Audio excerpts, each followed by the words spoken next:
குறிப்பா வந்து பார்க்கும்போது ஒரு வருஷத்துல இருந்து ஒரு 5 வருஷத்துக்கு வரைக்கும் அது நடக்கிறதுக்கெல்லாம் வாய்ப்பு இருக்கு. இந்த அஸ்வினி நட்சத்திர மேசராசிக்காரர்கள் பொறுத்தளவுக்கும் அவங்களுடைய திருமண லைஃப் எப்படி இருக்குது, திருமணத்தினுடைய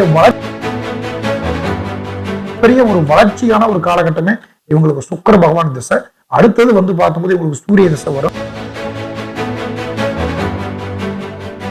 எல்லோருக்கும் எல்லாம் வளமும் செல்வமும் புகழும் கிடைக்க வேண்டும் என்று எல்லாம் வல்ல இறைவனை வேண்டி வணங்கி உங்கள் அபிமானமான ஜோதிடர் KM ரவிக்குமாரின் அன்பு வணக்கங்கள். அன்பார்ந்த நேயர்களே, அஸ்வினி நட்சத்திரத்தை பற்றி நாம் சில முக்கிய குறிப்புகளை நாம் காண இருக்கின்றோம். அஸ்வினி நட்சத்திரத்துல பிறந்தவங்களுடைய வாழ்க்கை பயணம் எப்படி உள்ளது, குணாதிசயங்கள் எப்படி இருக்கும், அவங்களுடைய திருமண வாழ்க்கை பற்றியும் நாம இந்த காணொலி மூலமாக நாம காண்கிருக்கின்றோம். அஸ்வினி நட்சத்திரம் 27 நட்சத்திரங்களிலேயே முதன்மையான நட்சத்திரம் அஸ்வினி நட்சத்திரம். அஸ்வினி நட்சத்திரம் என்பது சரஸ்வதி தெய்வத்தினுடைய அம்சம் கொண்ட நட்சத்திரமாகும். 12 ராசிகளிலேயே முதன்மையான ராசி மேச ராசி. மேச ராசியை ஆளுமை கொண்டதுதான் அஸ்வினி நட்சத்திரம். நட்சத்திரத்தினுடைய அதிபதினு பார்க்கும்போது கேது பகவான் ஆகிறார். ராசியினுடைய அதிபதினு பார்த்துட்டோம்னா செவ்வாய் பகவான் வருவார். கேது பகவானையும் செவ்வாய் பகவானையும் ஆதிக்கம் கொண்டதுதான் இந்த அஸ்வினி நட்சத்திரம் மேசராசிக்காரர்கள்.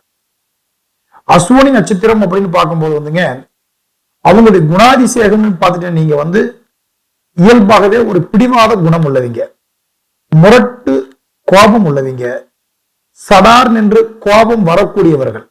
அதே போல பார்த்துட்டோம்னா உங்களிடத்துல வந்து ஒரு காரியத்தை, ஏன்னா செவ்வாய் பகவானை மேசராசியினுடைய அதிபதியாக கொண்டதனால் ஒரு விஷயத்துல பிடிவாத குணம் என்பது உங்ககிட்ட இருக்கும். அந்த பிடிவாத குணத்தை ஒண்ணு முடிவு பண்ணிட்டீங்கன்னா நம்ம சாதிச்சாகணும், நம்ம நினைச்சதை சாதிக்கணும் அப்படிங்கறதுல எப்பயுமே நீங்க தெளிவா இருக்கக்கூடியவங்க தான் இந்த அஸ்வினி நட்சத்திரக்காரர்கள். நீங்கள் அஸ்வினி நட்சத்திரத்தை பொறுத்தளவுக்குமே பிடிவாத குணம் ஒரு பக்கம் இருந்தாலும் கூட சில நேரங்கள்ல நம்ம செய்யற தவறுக்காக தானே சிந்திச்சு வருத்தப்படக்கூடிய அளவுக்கு நல்ல கேரக்டரும் உள்ளவங்க. ஒரு தவறு நம்மளை அறியாமல் ஒரு வார்த்தை விட்டுட்டாலும், அறியாமல் ஒரு வார்த்தை நீங்க பேசிட்டாலும் கூட நாம இந்த இடத்துல தவறு பண்ணிட்டுமேன்னு சொல்லி தன் தவறை தானே சிந்திக்கக்கூடியவர்கள் இந்த அஸ்வினி நட்சத்திரம் மேசராசிக்காரர்கள். நீங்கள் உங்களுடைய பொறுத்தளவுக்கு பார்க்கும்போது அஸ்வினி நட்சத்திரம் என்றாலே கேது பகவானுடைய அதிபதி, முன்னோர்களை சார்ந்த கிரகம். அப்ப பழமைக்கு முக்கியத்துவம் கொடுப்பீங்க. உங்களுடைய பூர்வீக சொத்து, பெரியவங்களுடைய பொருளாதாரம், பெரியவங்க மூலியமா ஞாபகார்த்தமா ஏதாவது உங்ககிட்ட கொடுத்திருந்தா அதை நம்ம பாதுகாப்பு பண்ணி வைக்கணுங்கிறதுல இந்த அஸ்வினி நட்சத்திரக்காரர்கள் பொறுத்தளவுக்கு ரொம்பவும் தெளிவா இருப்பாங்க. பெரும்பாலும் அஸ்வினி நட்சத்திரம் அஸ்வினி குமாரர்கள் என்று சொல்வார்கள், வைத்தியர்கள். அதாவது வந்து உங்களை பொறுத்தளவுக்கு இவங்க நல்ல கல்வி படிச்சவங்க, படிக்கக்கூடியவங்க, அதாவது டாக்டர் சம்பந்தப்பட்ட வைத்தியம் சம்பந்தப்பட்ட கல்வியை தேர்ந்தெடுத்தாங்கன்னா இவங்களுடைய லைஃப்ல மிகவும் ஒரு யூஸ்ஃபுல்லா இருக்கும், வெற்றி வரக்கூடிய வாய்ப்பும் இருக்கும். அந்த துறையில இவங்க சாதிக்கிறதுக்கு இவங்களுக்கு நல்ல ஒரு ராசியாகவும் அது அமைஞ்சு வரும். அஸ்வினி நட்சத்திரத்தை பொறுத்தளவுக்கு பார்க்கும்போது வந்து இவங்களுடைய அதே மாதிரி பார்க்கும்போது பெண்களை உயர்வா மதிக்கக்கூடியவர்கள். நீங்க உங்களுடைய ஒரு பேச்சு, நளினமான ஒரு பேச்சு, அந்த பேச்சை வந்து அவங்களுக்கு வந்து பார்க்கும்போது ஒரு கவரக்கூடிய அளவுக்கு வந்து வார்த்தைகள் வந்து உங்ககிட்ட ஒரு தெளிவா இருக்கும். இந்த அஸ்வினி நட்சத்திரம் மேச ராசியில் பிறந்த நீங்க தாயும் தகப்பன் மீதும் குடும்பத்தார் மீதும் நல்ல ஒரு பற்று உள்ளவங்களா இருக்கக்கூடியவங்க. குழந்தைங்க மேலேயும் சரி, அவங்க மேலேயும், அதாவது உங்களுடைய பெரியவங்க மேலேயும் பற்று பாசங்கள் உங்களுக்கு உள்ளக்கூடியவர்களா இருப்பீங்க. உங்களை பொறுத்தளவுக்கு அதாவது இந்த அஸ்வினி நட்சத்திரத்துல பிறந்தவங்களுக்கு வந்து முதல்ல வரக்கூடியதே பாத்தீங்கன்னா கேது பகவானுடைய திசை வந்து வரும். கேது பகவானுடைய திசைகள் பிறக்கும் போது கேது என்பது கெடுக்கக்கூடிய ஒரு திசையா இருந்தாலும் கூட உங்களுக்கு அதிபதியே கேது தாங்க. அப்போ உங்களுக்கு எப்படின்னா உங்களுடைய ராசியில நீங்க பிறக்கும் போதே உங்களுக்கு வந்து சில பிரச்சனைகள் வந்துடும். உங்களுடைய குடும்பத்துல உங்களுடைய பெரியவங்களுக்கெல்லாம் அதாவது வந்து கொஞ்சம் கஷ்டம் வரக்கூடியது, ஹாஸ்பிட்டல் சேர வரக்கூடியது, ஆரோக்கிய தொந்தரவு வர்றது, இல்ல பெரியவங்களுக்கு சில மனக்கசப்புகள் வர்றது. நீங்க பிறந்த காலகட்டத்துல வந்து பாத்தீங்கன்னா கொஞ்சம் சிரமங்கள் உங்களுடைய தாய் தகப்பன் பெரியவங்க எல்லாம் கொஞ்சம் அனுபவிச்சிருப்பாங்க. இது எவ்வளவு நாள் வரைக்கும் இருக்குன்னு கேட்டீங்கன்னா குறிப்பா வந்து பார்க்கும்போது ஒரு வருஷத்துல இருந்து ஒரு 5 வருஷத்துக்கு வரைக்கும் அது நடக்கிறதுக்கெல்லாம் வாய்ப்பு இருக்கு. பிறகு உங்களுடைய லைஃப்ல வந்து முதல் உங்களுக்கு அடுத்த ஸ்டார்டிங்கே பாத்தீங்கன்னா சுக்கிர பகவானுடைய திசையா இருக்கும். அதாவது இந்த அஸ்வினி நட்சத்திரங்களுடைய முக்கிய அம்சம் என்னன்னு கேட்டீங்கன்னா சரியான தருணத்துல அவங்களுக்கு சுக்கிர பகவானுடைய திசை என்பது வரும். அதாவது சுக்கிர பகவான்ங்கிறது பார்க்கும்போது 2ஆம் அதிபதி திசையா இருக்கு உங்களுக்கு. இந்த 2ஆம் அதிபதி திசை அப்படின்னு பார்க்கும்போது 2, ஏழுக்குடையவர், இரண்டாம் வாக்கு, கல்வி, குடும்பம், தனம், ஸ்தானம் என்று சொல்லக்கூடிய இரண்டாம் அதிபதிக்கான ஒரு சுக்கிர பகவானுடைய திசை உங்களுக்கு வந்து சேர்ந்துடும் ஒரு இளம் வயதிலேயே. அப்ப அது குறிப்பிட்ட ஒரு 5 வயதுல ஆரம்பிக்கலாம், 25 வருஷம் வரைக்கும் முன்ன பின்ன அது உங்களுக்கு நடக்குங்க. அது உங்க ஜாதகத்தினுடைய ஜனகால திசை பொறுத்த கொஞ்சம் மாறலாம். ஆனால் அந்த டைம்ல வந்து பார்க்கும்போது உங்களுக்கு கல்வி, படிப்புக்காக உங்களுக்கு வந்து அதாவது வந்து வெளியூர் போகக்கூடிய வாய்ப்பு, கல்வியை நீங்க எதிர்பார்க்கிற அளவுக்கு கல்வி கட்டக்கூடிய அளவுக்கு உங்களுக்கு அந்த சுக்கிர பகவானுடைய ஆதிக்கம் வந்து அந்த ஒரு ஒரு ஆரம்ப ஸ்டேஜ்லயே உங்களுக்கு அது வரதுனால எப்படி இருக்குன்னு கேட்டீங்கன்னா, உங்களுடைய ஒரு வளர்ச்சிகளையும் கல்வி மேலையும் ஒரு ஆர்வம், தன்னுடைய அறிவு, அதாவது வந்து நல்ல ஒரு தெளிவான ஒரு முடிவெடுக்கக்கூடியவங்களா இருப்பீங்க. ஆனால் உங்களுக்கு வந்து பார்க்கும்போது உங்கள்கிட்ட ஒரு முக்கியமான ஒரு கேரக்டர்னு கேட்டீங்கன்னா, யாராவது ஒண்ணு சொல்லிட்டாங்க அப்படின்னு கேட்டீங்கன்னா அதை நீங்க அவ்வளவு சீக்கிரம் வந்து மறந்து போயிட மாட்டீங்க, உங்க மனசுக்குள்ளேயே வச்சிருப்பீங்க. அப்ப அதை வந்து சந்தர்ப்பம் வரும்போது நம்ம பேசணும், வாய்ப்பு கிடைக்கும் போது இதுக்கு நம்ம பதில் சொல்லி ஆகணும், இப்படின்றத வந்து உங்க மனசுல வைத்து சாதிக்கக்கூடியவர்கள் தான் இந்த அஸ்வினி நட்சத்திரத்துடைய அதிபதி. காரணம், கேது பகவான் அப்படின்னு பார்க்கும்போது அவங்க அந்த கேது பகவானுக்கு உண்டான நெளிவு சுழிவான ஒரு கிரகங்களும் அந்த அமைப்பும் உங்ககிட்ட இருக்கும். செவ்வாய்க்கு உண்டான ஒரு பிடிவாத ஒரு குணமும் இருக்கு.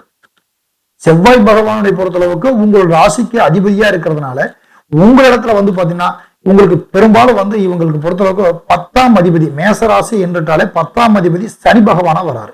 அப்போ உங்களுக்கு இரும்பு, இராணுவம், போலீஸ், அடுத்தது பார்க்கும்போது உங்களுக்கு வந்து பாத்துட்டீங்கன்னா கரண்ட் சம்பந்தப்பட்ட தொழில், இந்த மாதிரி ஒரு லைன்ல வந்து ஒரு ஒர்க் பண்ணக்கூடிய அளவுக்கு வந்து உங்களுக்கு வந்து கொஞ்சம் ஆர்வங்கள் வரும். அதே மாதிரி செவ்வாய் அதிபதியா இருக்கிறனால பூமிக்காரனா இருக்காரு. ரியல் எஸ்டேட்டு, வீடு கட்டக்கூடிய, கட்டடம் கட்டக்கூடிய ஒரு தொழில், இது மாதிரி வந்து மண் சம்பந்தப்பட்ட தொழில் செய்யக்கூடிய வாய்ப்பு வந்து இவங்களுக்கு இருக்கும். நான் முன்னாடியே சொன்ன மாதிரி வந்து பாத்தீங்கன்னா அஸ்வினி நட்சத்திரத்துக்குன்னே ஒரு ஸ்பெஷல் பாத்தீங்கன்னா வைத்திய குணம். அப்ப இவங்களை பொறுத்தளவுக்கும் கல்வி, நல்ல ஒரு மருத்துவம் சார்ந்த துறையில படிக்கிறவங்க அனைத்து பேருமே நல்ல சாதனையாளராக வரக்கூடிய ஒரு வாய்ப்பு இருக்கு. இவங்களுக்கு ஒரு எக்ஸாம்பிள் சொல்லணும்னா, ஒரு ஹாஸ்பிட்டலுக்கு போறதவங்க இவங்க கூட வந்து இவங்க வாய் மூலியமா இந்த மாதிரி ஹாஸ்பிட்டலுக்கு போங்க நல்லா இருக்குன்னு சொன்னாவே அது அவங்களுக்கு கிட்டத்தட்ட ஒரு பாதி நோய் குணமான மாதிரி தான். அது இந்த அஸ்வினி நட்சத்திரத்தினுடைய ஒரு முக்கியமான ஒரு அம்சமா இருக்கு. அடுத்தது பார்க்கும்போது இந்த அஸ்வினி நட்சத்திர மேசராசிக்காரர்கள் பொறுத்தளவுக்கும் அவங்களுடைய திருமண லைஃப் எப்படி இருக்குது, திருமணத்தினுடைய வளர்ச்சி, அவங்களுடைய லைஃப் எப்படி இருக்கும், முன்னாடி எப்படி, திருமணத்துக்கு பின்னாடி எப்படின்னு பார்த்துட்டோம்னாங்க, இவங்களை பொறுத்தளவுக்கு 2 குடையவன் 7 குடையாதிபதி வந்து சுக்கிர பகவானா வருவாரு இவங்களுக்கு. அப்ப 2ஆம் அதிபதி சுக்கிர பகவான் குடும்பஸ்தானாதிபதியா வராரு, 7ஆம் அதிபதினு சொல்லக்கூடிய கஸ்திரஸ்தானாதிபதியா வராரு. கணவன் மனைவி சார்ந்த கிரகம் சுக்கிர பகவான், காரகாதிபதியும் ஸ்தானகாதிபதியும் சுக்கிர பகவானா இருக்காரு. அப்ப இந்த சுக்கிர பகவானாகப்பட்டது இந்த உடைய திருமணத்தால உங்களுக்கு மிகப்பெரிய ஒரு அதாவது மாற்றங்கள் உங்க லைஃப்ல வந்து கொடுக்கும். அந்த மாற்றம் சில பேருடைய லைஃப்ல வந்து பார்த்துட்டோம்னா திருமணத்திற்கு முன்னாடியே வந்துடும். திருமணத்துக்கு முன்னாடி எப்படி வருங்கன்னு கேட்டா, பொண்ணு பாக்குறதுல, இல்ல ஒரு அவங்களுடைய பார்ட்னர் செலெக்ஷன் பண்றதுல, கணவனை செலெக்ஷன் பண்ணக்கூடிய பெண்களா இருந்தால் கணவனை செலெக்ஷன் பண்ண விஷயத்துல கொஞ்சம் அவங்களுக்கு வந்து பார்க்கும்போது ஒரு தடுமாற்றங்கள் ஏற்படும். நம்ம நினைச்ச மாதிரி வாழ்க்கை பண்ண முடியல, இல்ல ஏன்னா எதிர்பார்ப்பு இவங்க கிட்ட கொஞ்சம் அதிகமா இருக்கும். அந்த எதிர்பார்ப்பு சில நேரத்தில் அமைக்க முடியலங்கிறது கொஞ்சம் காலதாமதமான வாழ்க்கை, லேட் மேரேஜ். இல்ல சில பேர் என்ன பண்ணுவாங்க, திடீர்னு அவங்க மனசுக்குள்ள நிறைய கற்பனை கட்டி வச்சிருந்திருப்பாங்க, ஆனா அவங்க வாழ்க்கை திடீர்னு முடிவாயிருக்கும். டக்குன்னு நம்ம இடமோ என்னமோ பார்த்தங்க, திடீர்னு எங்களுக்கு திருமணம் ஆகி போச்சு அப்படின்னு சொல்லுவாங்க. அப்படி திடீர்னு திருமணம் ஆகியிருந்தாலும் கொஞ்சம் சிறிது காலம் இவங்களை வந்து பார்க்கும்போது இவங்க குடும்பத்தின் மேல நம்ம என்ன சொன்ன மாதிரி வந்துங்க, குடும்ப ஃபேமிலி மேல வந்து இவங்க ரொம்ப பொறுப்பு உள்ளவங்க. இவங்க கிட்ட பொறுத்தளவுக்கு அந்த ஒரு இயல்பாவே மனைவி மீது, குழந்தைங்க மீது, குடும்பத்தார் மீது கொஞ்சம் பற்று அதிகமா இருக்கும். அப்ப இவங்களை பொறுத்தவரைக்கும் என்ன ஆகும் அப்படின்னு கேட்டோம்னா, இவங்களுக்கு வந்து இவங்க எதிர்பார்ப்புக்கு ஏற்பட்ட மாதிரி இவங்களுக்கு மனைவி ஸ்தானம் அமையல, இல்ல கணவன் அமையல, இப்படிங்கிறது அப்ப ஆரம்ப ஸ்டேஜுங்கிறது கொஞ்சம் கண்டிப்பா புரிதல்ங்கிறது உங்களுக்குள்ள கொஞ்சம் கம்மியா வரும். ஏன்னா செவ்வாய் பகவான் இருக்காரு, பிடிவாத குணம். அப்ப நாம நினைக்கிறது கரெக்ட்னு சொல்லி சில நேரத்துல நீங்க பேசுற மாதிரி வந்துடும். அப்படி பேசுறதுனால வந்து பார்க்கும்போது குடும்பத்துல ஒரு சிலருக்கு வந்து பாத்தீங்கன்னா ஒரு சில பிரச்சனைகள், ப்ராப்ளம் இதெல்லாம் கொஞ்சம் வரும். இது வரும்போது இது புரிஞ்சுக்கிறதுக்கு ஒரு 2 years 3 years கூட உங்களுக்குள்ள கணவன் மனைவியுடைய புரிதல் வரத்துக்கு உங்களுக்குள்ள இந்த ராசிக்காரங்களுக்கு பொறுத்தவரைக்கும் ஏற்படும். ஆனால் இவங்களுக்கு என்ன வருத்தம் வரும்னு கேட்டீங்கன்னா, நாம இவங்க மேல அதிகமான அன்பு வச்சிருக்கிறோம், இவங்க மேல ஒரு பற்று பாசமா இருக்கிறோம், நம்மள இவங்களை புரிஞ்சுக்கலையேங்கிற மாதிரி எல்லாம் ஒரு சில காலம் வரும். ஆனால் ஒரு குறிப்பிட்ட ஸ்டேஜுக்கு மேல இவங்களுக்கு நல்ல ஒரு புரிதலும் கிடைக்கும், குடும்ப ஒற்றுமை நல்லா இருக்கும். ஏன்னா குடும்ப ஸ்தானாதிபதியாகவும் சுக்கிர பகவான் இருக்கிறதுனால இவங்களுடைய ஃபேமிலி வந்து இவங்களுக்கு அடுத்தபடி இவங்களுக்கு நல்ல வாரிசு வளர்ச்சி, வீடு, வாகனம், தொழில், இது எல்லாமே இவங்களுக்கு நல்ல விதமா அமைஞ்சு வருங்க. ஏன்னா இந்த ராசிகள் பொறுத்தளவுக்கு ஒரே ஒரு தவறுனா சடார் என்று கோபம் வரக்கூடியது, தப்புன்னு வெளிப்படையா பேசக்கூடியது. அடுத்தது பார்க்கும்போது இவங்க கிட்ட பார்க்கும்போது என்னன்னா, ஒரு முடிவை எடுத்ததுக்கு அப்புறம், அதாவது யோசிக்கிறது, ஒரு முடிவு டக்குன்னு எடுத்துருவாங்க, அதுக்கப்புறம் இது சரியா தவறான்னு சொல்லி யோசிக்கக்கூடியது, இப்படியெல்லாம் இவங்களுக்கு வரும். இவங்களுடைய ஒரு காலகட்டம் இவங்களுக்கு மிகப்பெரிய ஒரு வளர்ச்சியான ஒரு காலகட்டமே இவங்களுக்கு சுக்கிர பகவான் திசை. அடுத்தது பார்க்கும்போது இவங்களுக்கு சூரிய திசை வரும். சூரியனுடைய திசை இவங்களுக்கு எல்லாம் பார்க்கும்போது ஒரு நல்ல ஒரு வளர்ச்சிக்குரியமான ஒரு அரசாங்கத்துல இவங்களுக்கு அந்த ஸ்டேஜ் பாத்தீங்கன்னா ஒரு குறிப்பா ஒரு 30 வயசுக்குள்ள இவங்களுக்கு அந்த வரத்துக்கு வாய்ப்பு இருக்கு. அந்த நேரத்துல அரசாங்கத்திலையும் அரசு சம்பந்தப்பட்ட வகையிலையும் இவங்களுக்கு நல்ல ஒரு ஸ்டேஜில் இவங்க நல்ல விதமா வரக்கூடிய யோகம் உள்ள நட்சத்திரம் தான் இந்த அஸ்வினி நட்சத்திரம் உள்ளவங்க. இந்த அஸ்வினி நட்சத்திரம் உள்ளவர்களுக்கு வாழ்க்கை பயணம் பற்றி நம்ம பார்த்தோம்.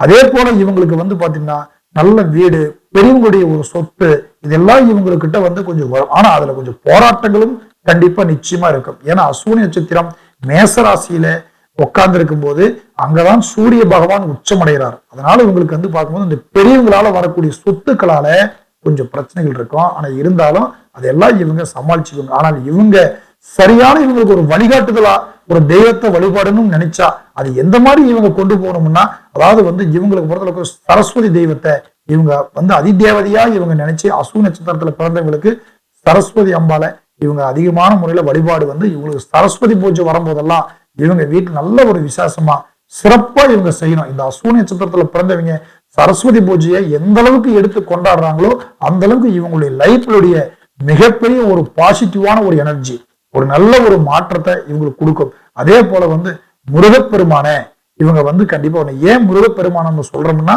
செவ்வாய் பகவானுடைய ராசியில தான் அஸ்வினி நட்சத்திரம் உட்கார்ந்து இருக்காரு. அதனால பார்க்கும்போது முருகப்பெருமானையும் நீங்கள் வழிபாடுறது உங்களுக்கு மிகப்பெரிய ஒரு யோகமா இருக்கும், நல்ல வளர்ச்சியா இருக்கும். எந்த ஒரு முடிவு எடுக்கிறதுக்கு முன்னாடி உங்க சுய ஜாதகத்தை ஒரு முறை நீங்க நல்லா தெளிவா பார்த்துட்டு முடிவெடுங்க. அஸ்வினி நட்சத்திரத்துல பிறந்தவங்க நீங்க சாதிக்கக்கூடியவர்களா இருப்பீங்க, முன்னேற்றம் வரக்கூடிய வாய்ப்புகள் இருக்கும். நிறைய கஷ்டங்களையும் சுக துக்கங்களையும் அனுபவத்தையும் உங்களுக்கு நிறைய கொடுத்துருக்கோம். அதை வச்சு உங்களுடைய லைஃப்னுடைய வருங்காலத்தை நீங்க மாற்ற அளவுக்கு சக்தி வாய்ந்தவங்களோ நீங்க வரக்கூடிய அனுபவம் உங்ககிட்ட மட்டும்தாங்க இருக்கு. அதை நீங்க சரியா பயன்படுத்துங்க. நன்றி, வணக்கம். உங்களுக்கு ஏதாவது ஒரு சந்தேகம் கேட்கணும்னா கீழே என்னுடைய மொபைல் நம்பருக்கு நீங்க தாராளமா கான்டாக்ட் பண்ணி நீங்க கேட்கலாம். வணக்கம். அடுத்தடுத்த வீடியோவை நீங்க பார்க்கறதுக்கு சப்ஸ்கிரைப் பண்ணி வச்சுக்கோங்க.